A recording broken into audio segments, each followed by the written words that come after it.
a person or any organization from whom we are going to receive cash in the future. वो शख्स, वो बंदा या कोई इदारा, कोई ऑर्गेनाइजेशन, बंदा मतलब कोई इंडिविजुअल, जैसे कि आप किसी दुकान पे जाते हैं तो आप एक आम इंसान की हैसियत से जाते हैं, या अगर हम बात करते हैं ऑर्गेनाइजेशन की, जैसे कोई भी ऑर्गेनाइजेशन ले लें, जैसे मोबिलिंक है, यूफोन है, टेलीनॉर है। अगर आप किसी शख्स को या किसी इस तरह के इदारे को कोई चीज़ बेच रहे हैं, सेल कर रहे हैं, और वो शख्स या वो इदारा आपको अभी फ़ौरन पैसे नहीं दे रहा, वो आपको फ़ौरन पेमेंट नहीं कर रहा, और वो आपसे प्रॉमिस कर रहा है कि मैं आपको फ्यूचर में पैसे दे दूंगा, तो वो शख्स या वो इदारा रिसीवेबल कहलाता है। सिमिलरली वो शख्स या वो पर्सन जिसको, यहाँ पर वर्ड के ऊपर ज़रा गौर कीजिएगा, रिसीवेबल की डेफिनेशन में मैंने कहा था वो शख्स या वो ऑर्गेनाइजेशन जिससे, फ्रॉम होम, जिससे, यहाँ पर मैं यूज़ कर रहा हूँ वर्ड टू होम, जिसको, जिस शख्स को, जिस इदारे को आपने पैसे देने होते हैं, वो शख्स या वो ऑर्गेनाइजेशन आपके लिए पेबल कहलाती है।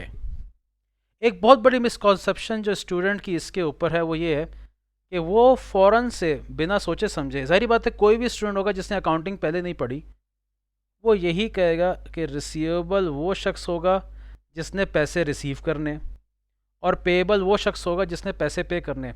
शायद मैंने भी अगर अकाउंटिंग ना पढ़ी होती तो मैं भी यही बात कर रहा होता। लेकिन जब भी आप रिसीवेबल और पेएबल की बात करेंगे तो आप ये समझ लें आपने मिरर यूज़ करना है। आप अपनी बात नहीं कर रहे, बात आप कर रहे हैं, बोल आप रहे हैं, डिफाइन आप कर रहे हैं, लेकिन आपने दूसरे शख्स के बारे में बोलना है कि उस दूसरे शख्स से जो आपके सामने मौजूद है उसको आपने पैसे देने हैं या आपने उससे पैसे लेने हैं। तो आपने दूसरे शख्स के बारे में हमेशा जो है वो बात करनी है। मैंने एक छोटी सी एग्जांपल यहाँ पर कोट की है। Rana sold a book, Rana ने जो है वो एक किताब सेल की है, बेची है फरहान को 300 रुपीज़ की क्रेडिट बेसिस के ऊपर। अब यहाँ पर दो पार्टीज़ जो हैं वो अराइज हो जाएंगी। एक पार्टी आपकी सेलर है, सेलर उस शख्स को कहते हैं जो चीज़ बेचता है, और दूसरा बंदा होता है बायर। सेलर को हम सप्लायर भी बोलते हैं और बायर को हम कस्टमर ही बोलते हैं। तो जो सेलर है वो बोलेगा कि मैंने बुक 300 रुपये की फ़रहान को सेल की है, और जो बायर है जो कि फ़रहान है हमारी इस एग्जांपल में, वो ये बोलेगा कि मैंने एक शख्स से 300 रुपये की एक बुक ख़रीदी है। अब यहाँ पर एक वर्ड बहुत इंपॉर्टेंट है, अगर आप गौर करें, क्रेडिट बेसिस। क्रेडिट बेसिस का मतलब होता है उधार। हमारी ज़िंदगी में उधार का वर्ड बड़ा फ्रीक्वेंट है। उधार का मतलब ये होता है कि आप कोई चीज़ ख़रीद अभी रहे हैं आज की डेट में, लेकिन पैसे आप किसी और डेट पर देंगे। जैसे आज 1 फरवरी है, अगर मैं आज ये बुक ख़रीद रहा हूँ 1 फरवरी को, और मैं प्रॉमिस करता हूँ कि मैं 2 फरवरी, 3 फरवरी या 4 फरवरी को ये 300 रुपये आपको दे दूँगा, तो ये एक क्रेडिट ट्रांजैक्शन कहलाएगी। अब आप गौर कीजिए, तो मैंने दोनों कॉलम्स में लिखा it is a credit transaction. इसका क्या मतलब है? इस बात का लिखने का मतलब ये है कि ये दोनों पार्टीज़ के लिए क्रेडिट ट्रांजैक्शन है। ऐसा नहीं है कि ये राना के लिए क्रेडिट ट्रांजैक्शन है और फरहान के लिए कैश ट्रांजैक्शन है, नहीं, ये दोनों पार्टीज़ के लिए क्रेडिट ट्रांजैक्शन है। जो सेल कर रहा है, जो सेलर है, वो इसको क्रेडिट सेल बोलेगा।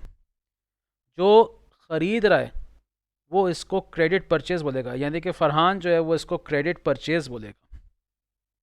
मैंने थोड़ा सा डिफ़ाइन भी किया यहाँ पर कि क्रेडिट ट्रांजैक्शन जो है उसकी डेफिनेशन, एक छोटी सी डेफिनेशन मैंने यहाँ पर लिखी है। A transaction in which the buyer promises to pay at a future date. एक ऐसी ट्रांजैक्शन, एक ऐसा एक्सचेंज ऑफ इंटरेस्ट जिसमें बायर, ख़रीदार, कस्टमर ये वादा कर रहा है अपने सेलर से कि मैं आपको कुछ दिन बाद पे कर दूंगा।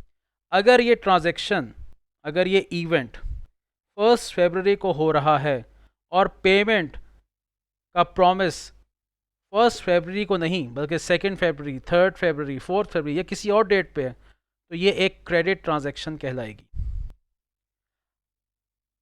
तो अब राना के लिए फरहान जो है वो रिसीवेबल है, क्योंकि राना ने फरहान से फ्यूचर में पैसे रिसीव करने हैं, जबकि फरहान के लिए राना जो है वो पेएबल है, क्योंकि फरहान ने फ्यूचर में राना को पैसे पे करने हैं।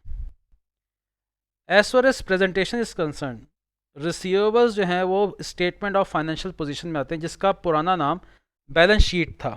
अगर आपसे कोई ये पूछे कि रिसीवेबल्स बाय नेचर क्या होता है, तो आप उसको बोलेंगे रिसीवेबल्स एसेट है। लेकिन एसेट में भी 2 टाइप्स होती हैं, तो आप बोलेंगे कि रिसीवेबल्स एसेट है और ये एक करंट एसेट है। सिमिलरली पेएबल्स जो है, पेएबल्स के ऊपर आप ये बात करेंगे कि वो लाइबिलिटी है और वो एक करंट लाइबिलिटी है। रिसीवेबल्स और पेएबल्स का ताल्लुक कैश ट्रांजैक्शन से नहीं होता। रिसीवेबल्स और पेएबल्स हमेशा हमेशा तब अराइज होंगे जब क्रेडिट ट्रांजैक्शन होगी।